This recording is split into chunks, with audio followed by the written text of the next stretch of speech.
एक दिन खाली बैठे मैंने फेसबुक पर एक अनजाने आदमी को फ्रेंड रिक्वेस्ट भेज दी, जो दिखने में बहुत हैंडसम था। उस आदमी ने उसी रात फेसबुक पर मेरी भेजी फ्रेंड रिक्वेस्ट एक्सेप्ट कर ली। तुम्हें पता है कि तुम इस साड़ी में कितनी खूबसूरत लग रही हो, उसने मैसेज किया। थैंक्स, मुझे भी तुम्हारी डीपी अच्छी लगी। इसी तरह हमने बातें करनी शुरू कर दी। मुझे पता था कि वह 39 साल का शादीशुदा आदमी है, जो 2 बच्चों का बाप भी है।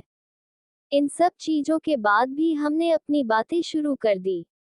इतना ही नहीं, हमने अपना नंबर भी एक दूसरे के साथ बदल लिया। देखते ही देखते हम एक दूसरे के करीब आ गए और एक दूसरे के बेस्ट फ्रेंड बन गए।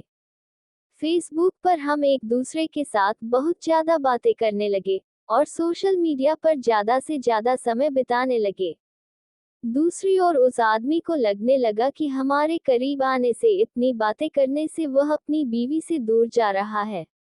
वह अपने बच्चों के साथ दूसरे स्टेट में रहती थी।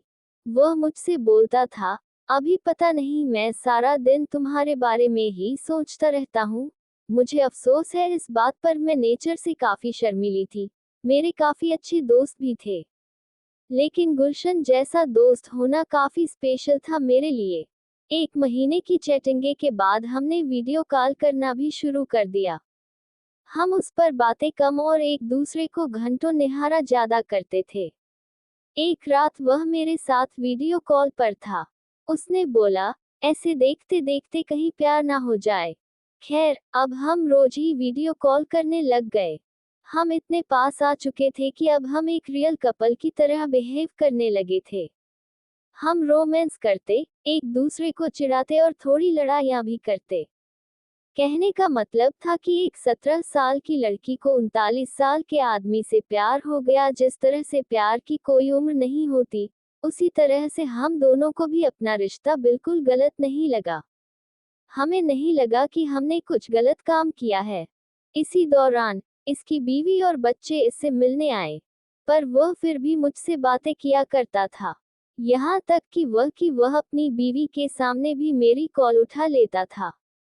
उसी दौरान उसकी बीवी उस पर शक करने लगी, क्योंकि अब वह पहले जैसा बिल्कुल भी नहीं रहा। एक रात की बात थी, जब ये दोनों बेड पर करने के लिए गए।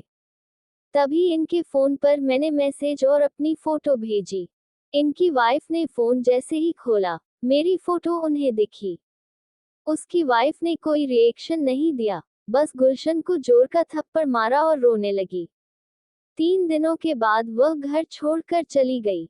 मुझे उसकी वाइफ के लिए काफी बुरा लगा, इसलिए मैंने उससे कई दिनों तक बातचीत बंद कर दी।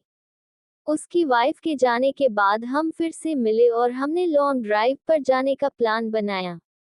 उसी शाम उसने मुझे प्रपोज किया। मुझे सिर्फ तुम ही चाहिए और कुछ नहीं। अपनी जवानी में मैं काफी सारी लड़कियों से मिला, पर तुम ही एक ऐसी लड़की हो जिसने मेरा दिल चुराया है। वहां कुछ देर के लिए शांति छा गई। फिर उसने मुझे आई लव यू बोला। उसकी आंखों में आंसू थे। हम एक दूसरे को किस करना चाहते थे, गले लगना चाहते थे। दूसरे दिन मुझे एक मैसेज मिला, जिसमें उसने लिखा था, हे डार्लिंग, आई लव यू, लेकिन मेरा परिवार भी है, मेरी कुछ ड्यूटीज भी हैं। यह मेरा तुमको आखिरी मैसेज है। मुझे प्लीज कॉल या टेक्स्ट मत करना, मैं तुम्हें ब्लॉक कर रहा हूँ। मुझे ऐसा लगा कि मानो मैं शादी के बाद विधवा बन गई हूँ। मैं बुरी तरह से टूट चुकी थी, काफी परेशान थी। 3 महीने बीत जाने के बाद मैं एक लड़के के साथ रिलेशनशिप में आई।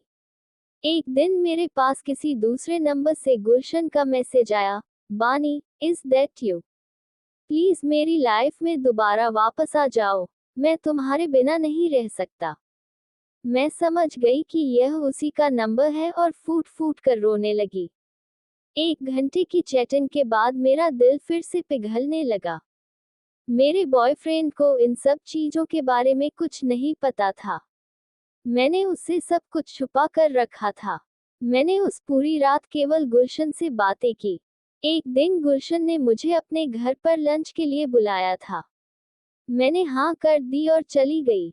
घर जाकर मैंने देखा कि वह खाली था और वहां केवल गुलशन के अलावा कोई नहीं था।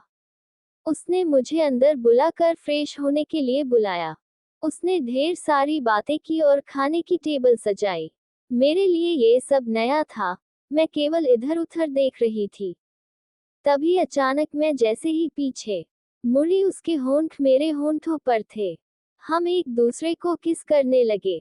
मैं भूल गई वह कौन है और मेरी उम्र कितनी है। वह पहला टाइम था जब मैं किसी के साथ वो सब करने जा रही थी, वो भी ये जाने कि हमने प्रोटेक्शन ली है या नहीं। तभी मुझे दर्द का एहसास हुआ और मैंने अपनी वर्जिनिटी उसे दे दी जिससे मैं बेहद प्यार करती थी। मैं उसी दर्द भरी हालत में घर वापस आ गई। दूसरे दिन मुझे काफी अच्छा महसूस हो रहा था। अब मुझे पूरी तरह से एहसास हो चुका था कि वह मुझे कभी नहीं छोड़ेगा। अब मैं प्यार पाने के लिए इतनी ज्यादा एक्साइटेड नहीं थी। वर्जिनिटी खोने के बाद मेरी सोच काफी बदल गई। मैं एक औरत बन चुकी थी। उस दिन मुझे पता चल चुका था कि प्यार का असली मायना क्या होता है।